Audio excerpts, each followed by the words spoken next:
जय माता दी। हिंदू कहानी संग्रह में आप सभी का स्वागत है।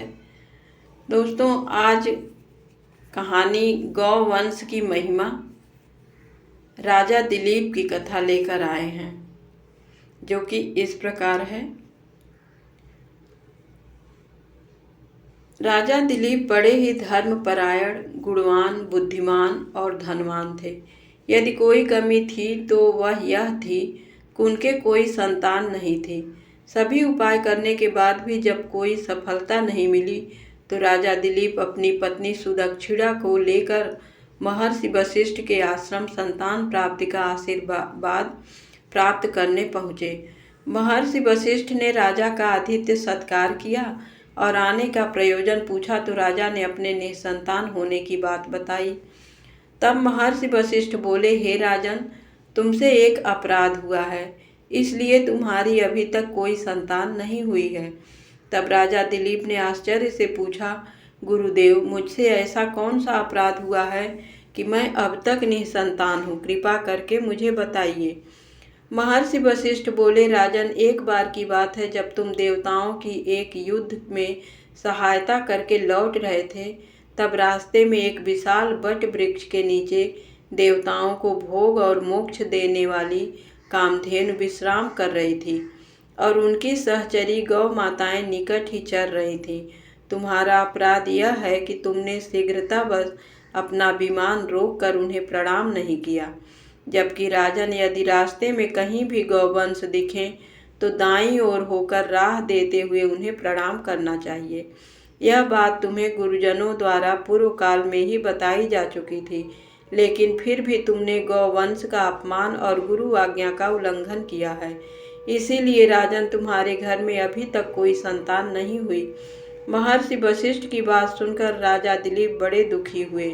आंखों में अश्रु लेकर और विनम्रता पूर्वक हाथ जोड़कर राजा दिलीप गुरु वशिष्ठ से प्रार्थना करने लगे, गुरुदेव, मैं मानता हूँ कि मुझसे अपराध हुआ है, किंतु अब इसका कोई उपाय हो तो बताइए।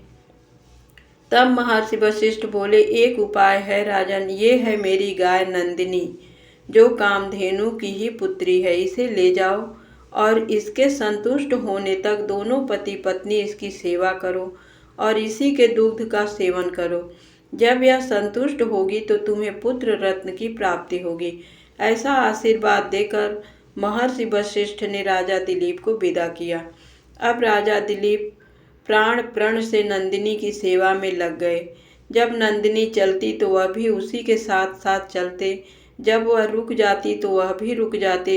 दिन भर उसे चराकर संध्या को उसके दुग्ध का सेवन करके उसी पर निर्वाह करते थे।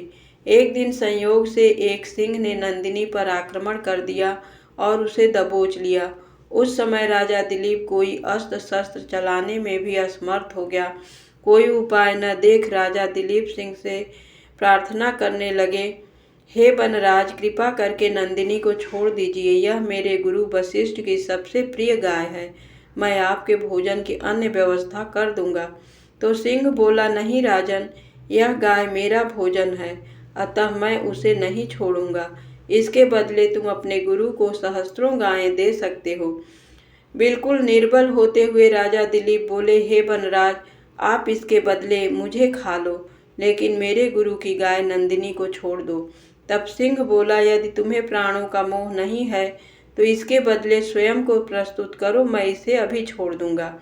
कोई उपाय न देख राजा दिलीप ने प्रस्ताव स्वीकार कर लिया और स्वयं सिंह का आहार बनने के लिए तैयार हो गया। सिंह ने नंदिनी गाय को छोड़ दिया और राजा को खाने के लिए उसकी ओर झपटा, लेकिन तत्क्षण हवा में गायब हो गया। तब नंदिनी गाय बोली, उठो राजन, यह माया जाल मैंने ही आपकी परीक्षा लेने के लिए रचा था। जाओ राजन, तुम दोनों दंपत्ति ने मेरे दुग्ध पर निर्वाह किया है, अतः तुम्हें एक गुणवान, बलवान और बुद्धिमान पुत्र की प्राप्ति होगी। इतना कहकर नंदिनी अंतर्ध्यान हो गई। उसके कुछ दिन बाद नंदिनी के आशीर्वाद से महारानी सुदक्षिणा ने एक पुत्र को जन्म दिया। रघु के नाम से विख्यात हुआ और उसके पराक्रम के कारण ही इस वंश को रघुवंश के नाम से जाना जाता है। महाकवि कालिदास ने भी इसी रघु के नाम पर अपने महाकाव्य का नाम रघुवंशम रखा।